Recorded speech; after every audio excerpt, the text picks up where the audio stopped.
Chicago is a city with a lot of problems. Let's start with its future former mayor, Lori Lightfoot, who to say is incompetent is actually a compliment. But then if you fast forward to some of the other issues in the city, it's astounding. Let's forget the budget spent on the police, like 41% on average more than typical, but crime is still skyrocketing at an alarming rate. And then also in your inner city sections of Chicago, there are what we would consider food deserts. And food deserts are, in my honest opinion, pockets in any big metropolitan city in which a lot of people with low income statuses can't reach healthy foods. Governments in big cities have always had troubles with these food deserts. We've seen them in cities like New York City and in parts of the boroughs, Philadelphia, where these mom and pop stores just don't have the ability to provide,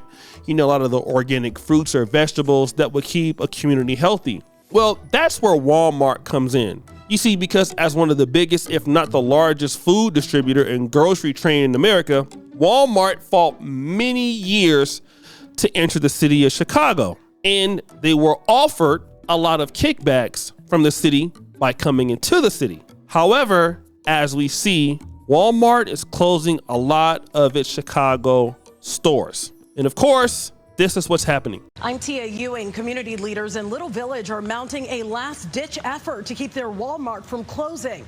The Little Village store is one of 4 in Chicago. The company announced will be closed by Sunday. A small group gathered today demanding answers and for the large corporation to hear their pleas. Walmart has been closing stores across the Chicago area in recent months, a few in the suburbs, and this weekend 4 more in the city. Walmart says it's a money issue. They simply aren't making money at these locations. The Little Village Community Council says the company was given millions in subsidy money and Walmart owes it to the community to stay put. This Walmart belongs to us. And that's where we're fighting to make sure that corporate America gets the point that without a client, without us, there is no corporate America. We make you happen. We make you exist. We are the consumer. Without consumer, you have no business. The other Chicago Walmart stores closing are in Chatham, Kenwood, and also Lakeview. Corey? Now, guys, I want to show you that this is not the only problem that's happening in Chicago, all right? That is Chicago. But even in places like Indianapolis, there are other stores, let's say like 99-cent store or Dollar General. And again, these are affecting these same sorts of communities that are supposed to target lower income earners. Same thing is happening in Indianapolis and other cities across America. Let's check it out. This Dollar General is in its final days. I come to this store about at least 3 times a week. And in this neighborhood, that's a big deal. I know some people are literally going to try and move around, to get closer to food sources. Brace has been in the area about 12 years. I live about on 56 in Carrollton. He's seen his neighborhood offer fewer and fewer places to shop for food. We used to actually have a actual grocery store on 46 in College. That one closed first, and now everything is completely changing. There's no food around. Anytime we see a food resource close its doors, we are definitely impacted by that. Malayli Kennedy with the city's Office of Public Health says over time, this Dollar General became vital to the area. This community has definitely been impacted by the closing of grocery stores and then the influx of other stores coming in, like this Dollar General, and becoming a food resource. The question I want to ask is, Pookie and Ray Ray, is he the issue here? I really don't believe that this is the problem.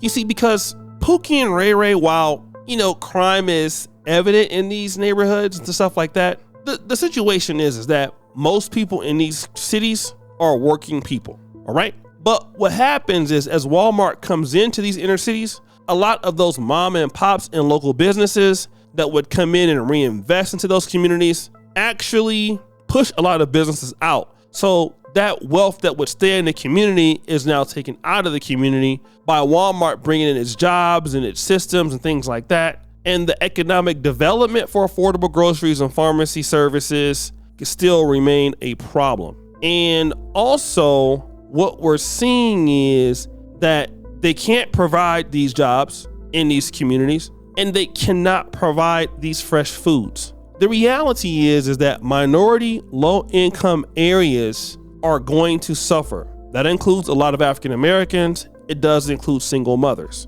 So in order for Walmart to want to stay into a particular area, you need to make a certain amount of money. Because if you don't have money, you can't buy in bulk or a lot of stuff. You see, it's okay to buy stuff because, see, Walmart doesn't make its own food. They just sell the food. So they need people to come in and buy the food in bulk who can afford it. And now you can argue that these places have food stamps and stuff like that. But the reality is that in these neighborhoods, in these skills, in these particular areas, there's not enough money that could support a Walmart. So that comes to the reality of, like I said, with a lot of Black community planning and planning in general, you need more specialized skills in these communities. You need more families in these communities. You need more opportunities in these communities. And who can create those? It's not the government, right? No communities is going to be successful with the Walmart into it. Communities become successful because of their own design and people helping each other and people wanting to come and live there and move there. Then Walmart is successful in the community. But unsuccessful communities cannot sustain Walmarts. They can't sustain even dollar stores. You see, and that's the reality. And a lot of these communities are, you would call them Hispanic or all Black. And again, it's just the fact that you don't have good neighborhood planning.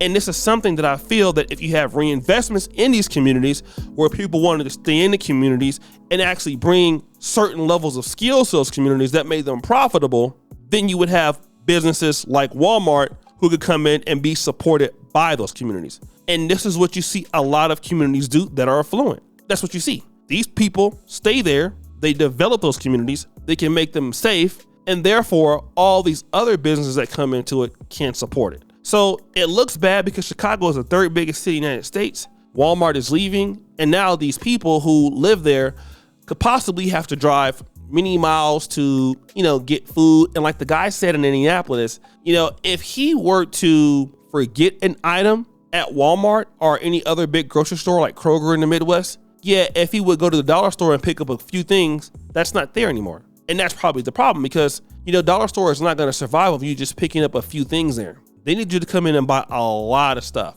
But guys, what do you think? It's your boy, O'Shea Duke Jackson, back at it again with another episode of The Celebrity Junk. Appreciate you for all that you do. Subscribe to the bell. We're out.